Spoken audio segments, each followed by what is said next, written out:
Let's the party started. That's what they say. Mexico is going to be a big party tonight. The World Cup started in a wonderful way. We cannot ask for anything better for the first day of this big tournament, the biggest tournament in the World Cup history.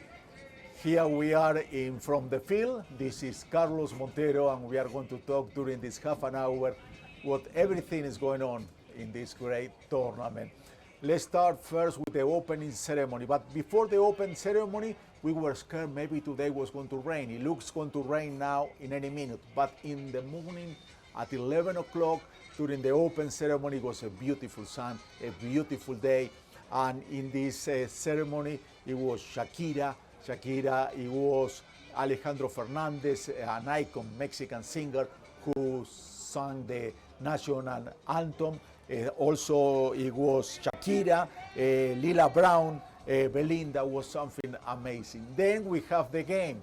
Mexico, because it's a host nation with USA and Canada, started playing the first match. And for the first time in 7 times, Mexico has the chance to play in an opening game of a World Cup. Won today, won 2-0 to South Africa.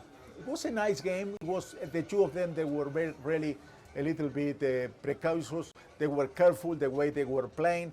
But at the first goal of this World Cup, it was Raúl Jiménez, a player from Colombia who is naturalized Mexican, did the first goal. The second one, Julián Quiñones. They miss a lot. Julián Quiñones is the first one, who is the Colombian guy who is Mexican right now playing for the national team. And then the second goal was Raúl Jiménez. But now let's go back to talk about this wonderful opening ceremony. Then I would like to know, because you know this show is a show we talk back and forth. We want to know what you think about the opening ceremony, but that's going to be later. Charlie Montero, he was very close to the Stadium Azteca, talking to the fans, and that's what they told him.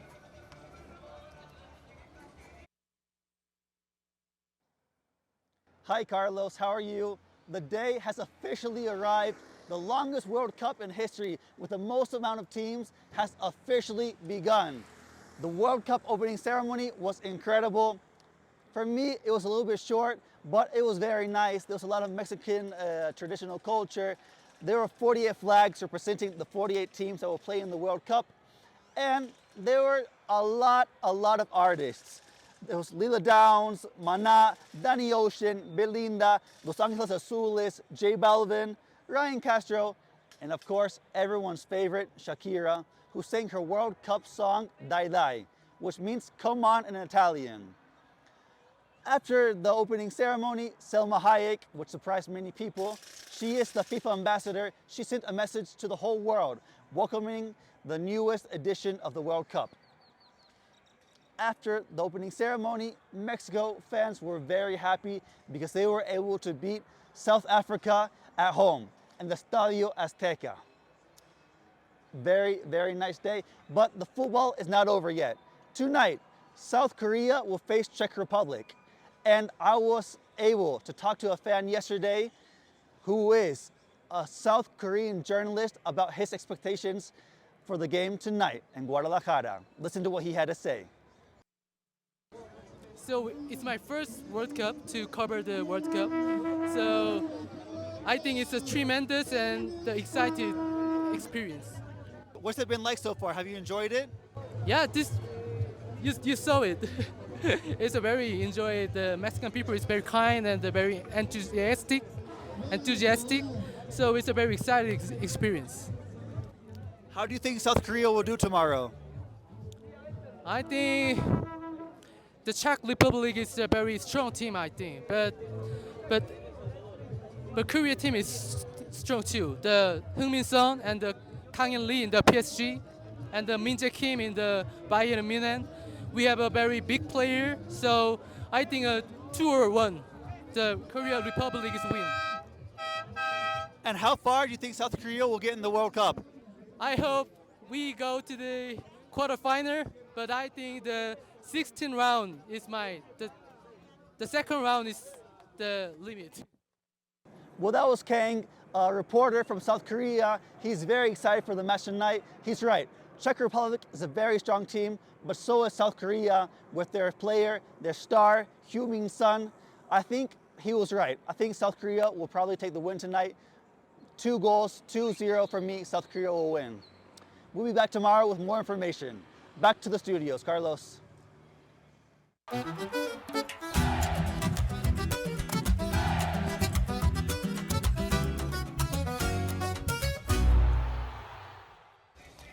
I agree with Charlie and with the fan from South Korea. South Korea is going to beat Republic Czechoslovakia 2-1 today when they play at 8 o'clock local time. Okay, let's talk about this beautiful game. Behind me was where it was played, the Azteca Stadium. The president, Claudia Sheinbaum, she didn't want to come to the stadium. She gave away her tickets to people from a poor community. She was watching the game in a place of people who live underprivileged, in a small place who they go together to watch the game. But besides the lucky people, the more than 80,000 people who had the chance to watch the game inside of the stadium, the Fan Fest, the place where the fans who cannot go to the stadium have a chance to see the game in a big screen. There were a lot of people there, and we talked to some of them to see the sensation, what they feel, seeing the national team starting finally for the first time in 7 tries to win this game. Listen what they were telling us.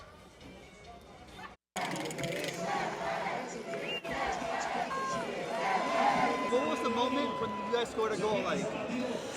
It was really amazing because it's the first game, so we need to represent our country, and to be able to host the World Cup is amazing. So we're hoping for a second one. I'm pretty sure we're going to be like 2-0, but it was amazing. Everyone was cheering. Children, I saw a child crying, so it was pretty amazing. Yeah, it was actually really fun because we came from the stadium and we were like trying to get the spot in which we could watch it, and everyone just shouted like the national anthem so passionately in a way. So honestly, it was so amazing to see your selection actually score a goal in such a fashion. Everyone just shout and make that wave, and we make all that. We sing, we do all these things because it's really important for us as Mexicans to actually, live this day as Mexicans. We say like we're a pack, and these days we're so united that it's amazing to actually be here. Oh wow, it was so exciting. We were waiting for this moment. I don't know, months or whatever. 20 years. 20 years. We've been waiting 20 years for this moment. So you can imagine how much we did enjoy it. I didn't watch because I was in the restroom but I see the repetition and I think was exciting and was like, oh my god.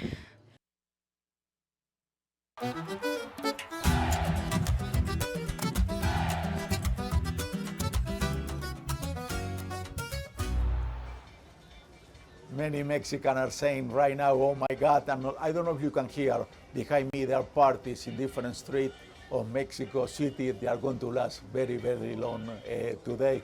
Congratulations.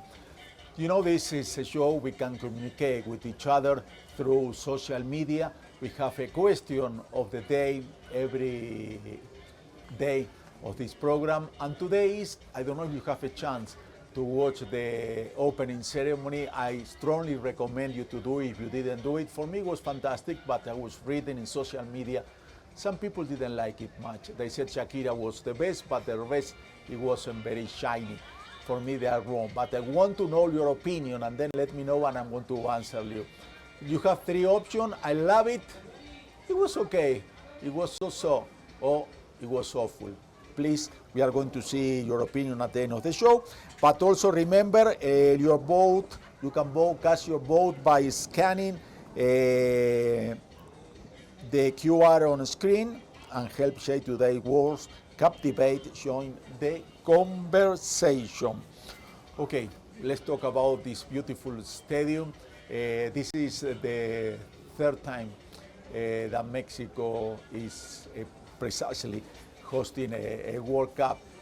Two finals, they were playing that stadium, the Stadium Azteca. Great for Latin America. 1970, Brazil won, Pelé raised the cup. 1986, it was our time. I'm Argentine, like you know. Maradona won with the trophy over there.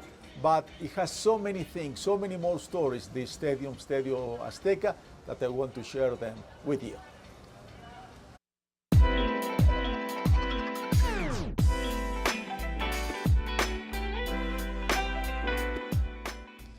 In football's sacred calendar, where time is measured in goals and legends are born every 4 years, Mexico has been chosen 3 times by destiny to host a World Cup.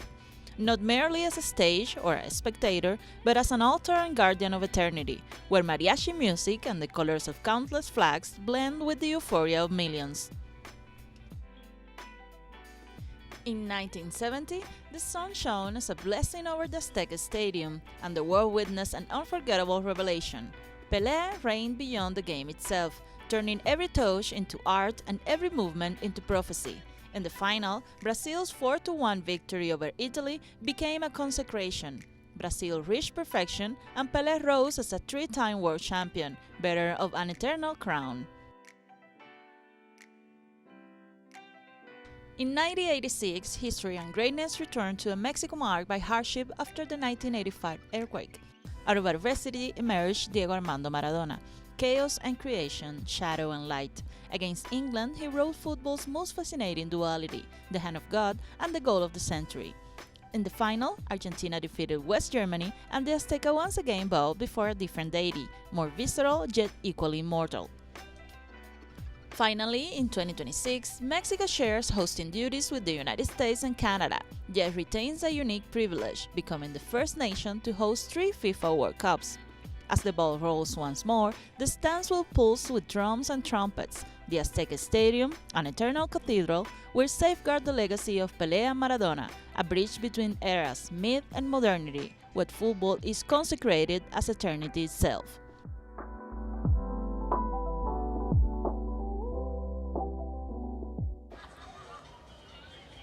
You know how important is Diego Armando Maradona for Telesur. We started covering the World Cup 2014 in Brazil with Diego and Victor Hugo Morales. Diego is in the glory. We remember him. We want to go to a short break, but before going to the break, we are going to leave you with, you can see that shirt? La pelota no se mancha. The ball has to be clean. You cannot dirty the ball. That's the name of the show we have in Spanish with Victor Hugo Morales. Let's see the story of this phrase. Then we are going to talk much more about this World Cup. See you in a little bit. Yo me equivoqué y pagué, pero la pelota no se mancha.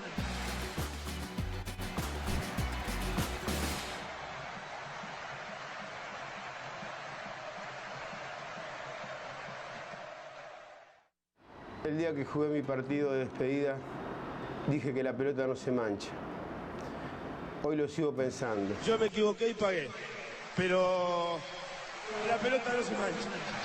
Ningún escritor hubiera podido escribir algo mejor que eso. A ver, ¿alguien piensa que a él le escribió alguien la pelota no se mancha? No, es de él, de la cabeza de él. A mí me preguntaron, ¿vos dijiste la pelota no se mancha? No, eso es de él. Salió de él, fue a la Bombonera, se paró ahí, el estadio lleno, y dijo la pelota no se mancha. Y esto es lo mismo. La pelota no se mancha.